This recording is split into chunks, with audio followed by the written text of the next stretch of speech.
وزیراعظم شہباز شریف کہتے ہیں کہ UAE نے $2 ارب رول اوور کر دیے۔ انڈونیشیا کے صدر پاکستان کا جلد دورہ کریں گے۔ ٹیکسٹائل ایکسپورٹ میں اضافہ خوش آئند ہے، تاہم جب تک بجلی کی قیمت کم نہیں ہوگی ترقی نہیں ہوگی۔ اس کے لیے ہمیں IMF کے پاس جانا پڑے گا۔ کرم میں امن معاہدے کے بعد قافلے پر حملہ مذموم حرکت ہے۔ وہ کابینہ اجلاس سے خطاب کر رہے تھے۔ محترم پریزیڈنٹ شیخ محمد بن زائد سے ملاقات ہوئی تھی۔ بڑی خوشی کے ساتھ مجھے کہا کہ آپ کے اس ماہ یعنی جنوری میں $2 بلین کی پیمنٹ ڈیو ہے جو ہم نے واپس کرنی ہے، تو انہوں نے کہا کہ ہمیں خوشی ہے کہ ہم اس کو ایکسٹینڈ کر رہے ہیں۔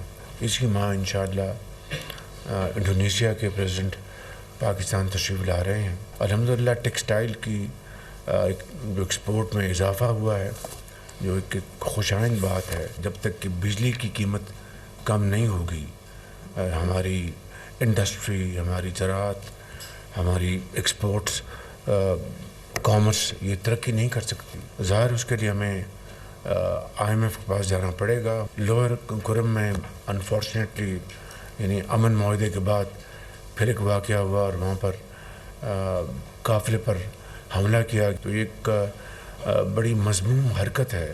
یہ جو ہیومن جو سمگلنگ کا جو مکروہ جو دھندا ہے اور پچھلے کئی سالوں سے جاری ہے، اور خاص طور پر کریٹ میں جو واقعات ہوئے جہاں پر سینکڑوں پاکستانی پچھلے 2-3 سالوں میں اپنی جان سے ہاتھ دھو بیٹھے ہیں، ملک کی بے پناہ بدنامی ہوئی، تو اس حوالے سے میری میٹنگز ہوئی ہیں اور اس کے نتیجے میں کافی پیش رفت ہوئی، اور منسٹر آف انٹیریئر، ان کی ٹیم، ان کے ذیلی ادارے اس میں بھرپور کردار ادا کر رہے ہیں تاکہ اس مکروہ دھندے کو ہمیشہ کے لیے ختم کیا جا سکے۔